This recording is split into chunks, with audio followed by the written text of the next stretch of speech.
Piggy handed Ralph his glasses and waited to receive back his sight. The wood was damp, and this was the third time they had lighted it. Ralph stood back, speaking to himself. "We don't want another night without fire." He looked round guiltily at the three boys standing by.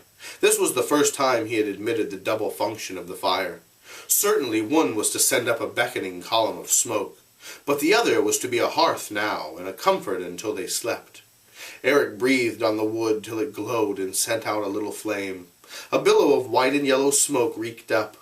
Piggy took back his glasses and looked at the smoke with pleasure. "If only we could make a radio, or a plane, or a boat." Ralph dredged in his fading knowledge of the world. "We might get taken prisoner by the Reds." Eric pushed back his hair. "They'd be better than—" He would not name people, and Sam finished the sentence for him by nodding along the beach. Ralph remembered the ungainly figure on a parachute.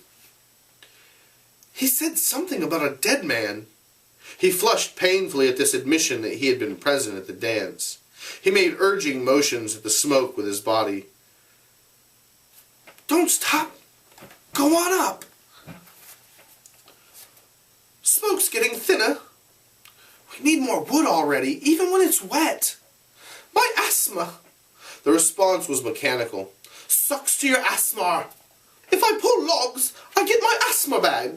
I wish I didn't, Ralph, but there it is." The three boys went into the forest and fetched armfuls of rotten wood.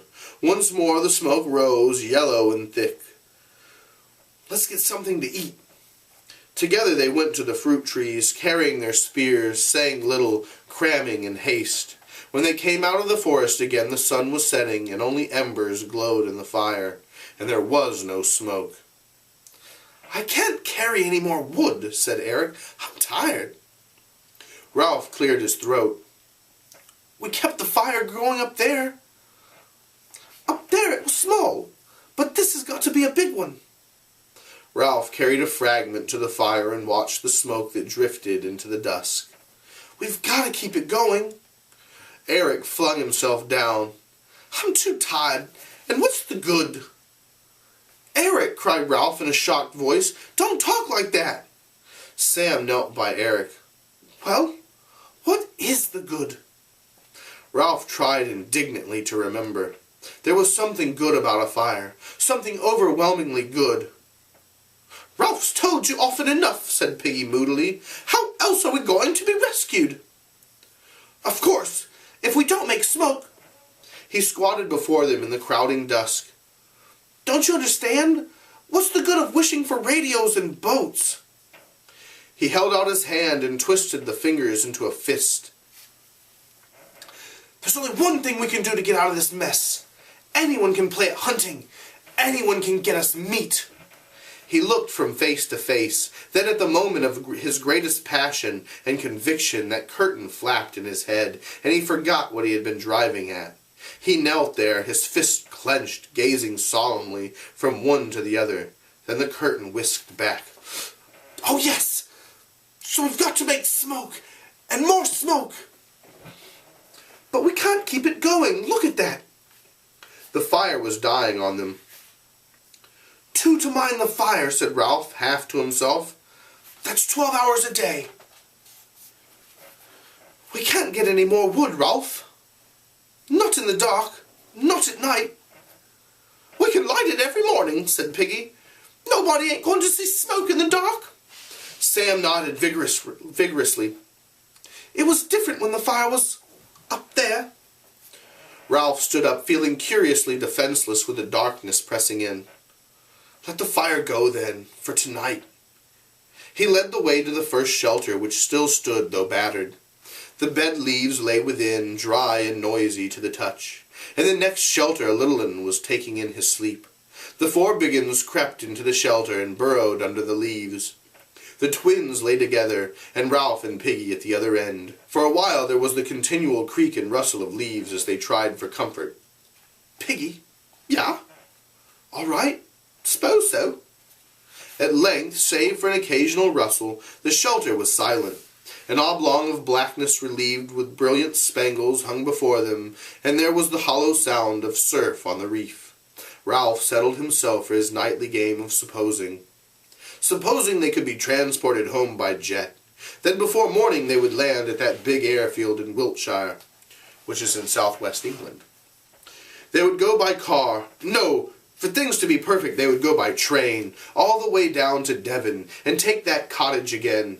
Then at the foot of the garden, the wild ponies would come and look over the wall.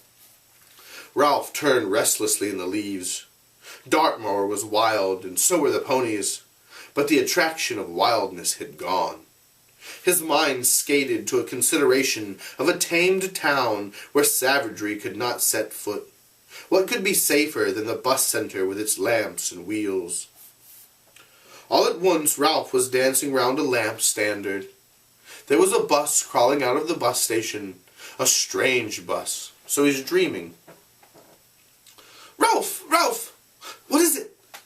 Don't make a noise like that! Sorry. From the darkness of the further end of the shelter came a dreadful moaning, and they shattered the leaves in their fear. Sam and Eric locked in an embrace, were fighting each other. Sam! Sam! Hey, Eric!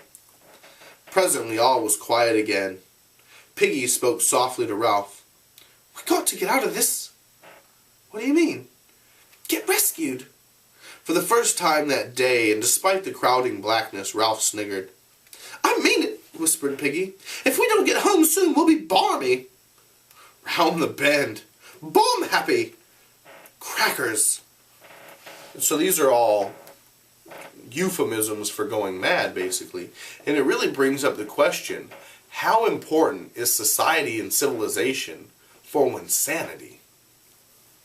Ralph pushed the damp tendrils of hair out of his eyes. You write a letter to your auntie. Piggy considered this solemnly. I don't know where she is now, and I haven't got an envelope and a stamp, and there isn't a mailbox or a postman.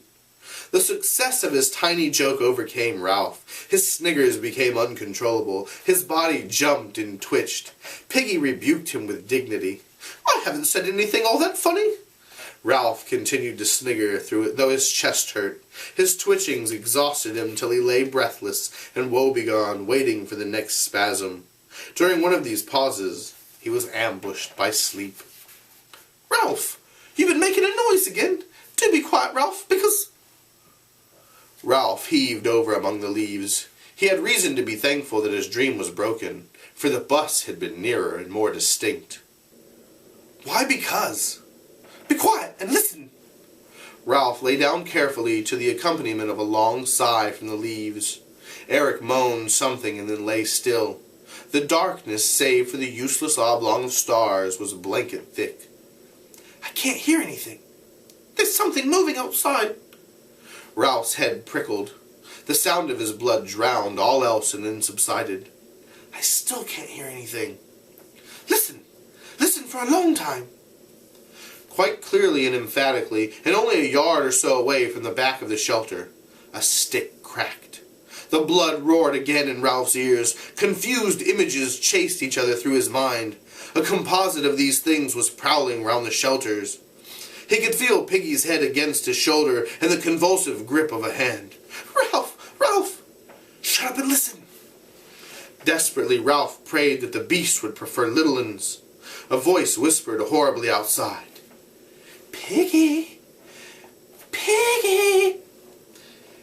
It's come, gasped Piggy. It's real! He clung to Ralph and reached to get his breath. Piggy! Come outside! I want you, Piggy! Ralph's mouth was against Piggy's ear. Don't say anything. Piggy! Where are you? Piggy!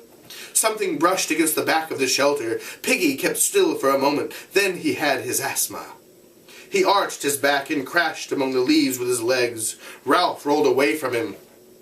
Then there was a vicious snarling in the mouth of the shelter, and the plunge and thump of living things. Someone tripped over Ralph, and Piggy's corner became a complication of snarls and crashes and flying limbs.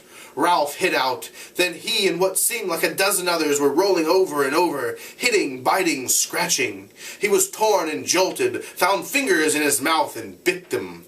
A fist withdrew and came back like a piston, so that the whole shelter exploded into light. Ralph twisted sideways on top of a writhing body and felt hot breath on his cheek. He began to pound the mouth below him, using his clenched fist as a hammer. He hit with more and more passionate hysteria as the face became slippery.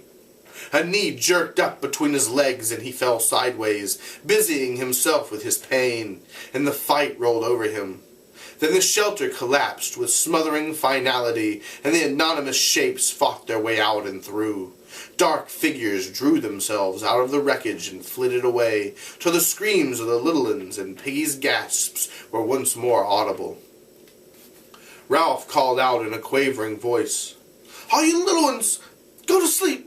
We've had a fight with the others. Now go to sleep." Sam and Eric came close and peered at Ralph. "Are you two all right?" "I think so. I got busted." "So did I.